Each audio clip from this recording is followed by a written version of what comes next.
Hey everyone, and welcome back to this class, Artificial Intelligence, Reinforcement Learning in Python. In reinforcement learning, you'll see some references to psychology, and indeed, reinforcement learning can be and has been used to model animal behavior. Reinforcement learning algorithms have objectives in terms of a goal in the future. This is different from supervised learning, where the objective is simply to get good accuracy or to minimize a cause function. Reinforcement learning algorithms get feedback as the agent interacts with its environment. So feedback signals, or as we like to call them, rewards, are given automatically to the agent by the environment. This is very different from supervised learning, where it can be extremely costly and time-consuming to obtain hand-labeled data.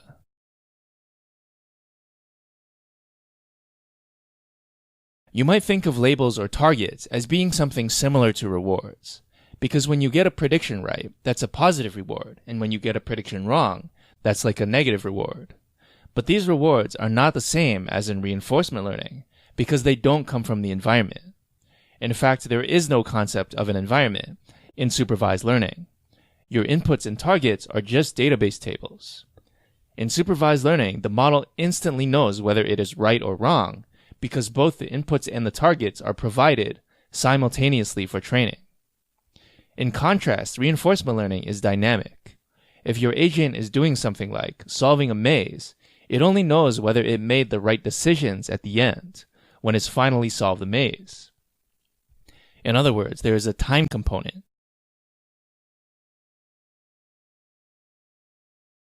Let's expand on this idea of a goal, or more precisely, future goals. Phrasing our objective in terms of goals allows us to solve a much wider variety of problems.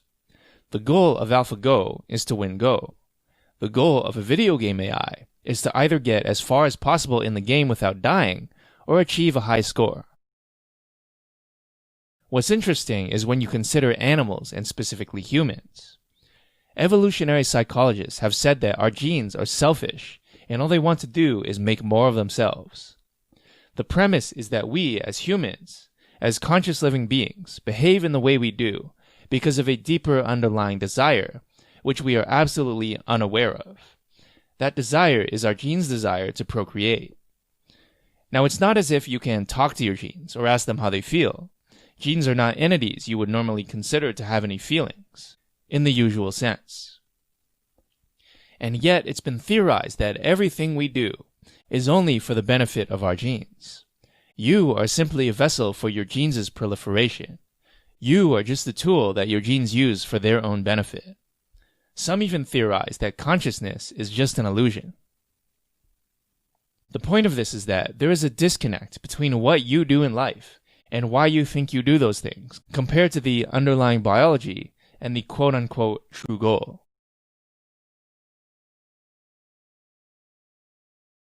This is really interesting because just like AlphaGo, we found many roundabout and unlikely ways to achieve this goal.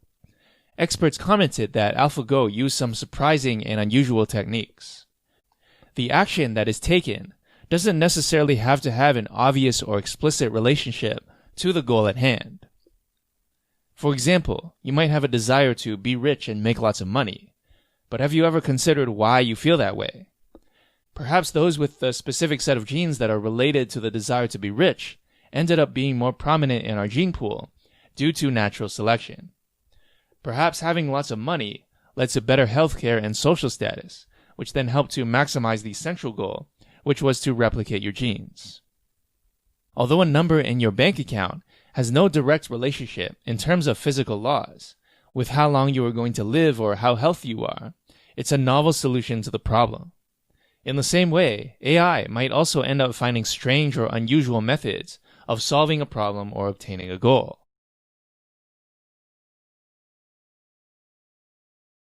Now, desiring and successfully earning money is just a random example off the top of my head. You can replace that with any trait you want, like being healthy and strong, or having strong analytical skills. Knowing the exact factors is a social scientist's job. We are just interested in the fact that there is only one main goal that we want to maximize, but various novel ways of achieving it. And these things are always fluctuating in time. At one point in history, Seeking out as much sugar as possible would give you energy and help you to survive. Today we keep that trait because evolution is slow, but in today's world that trait actually kills us.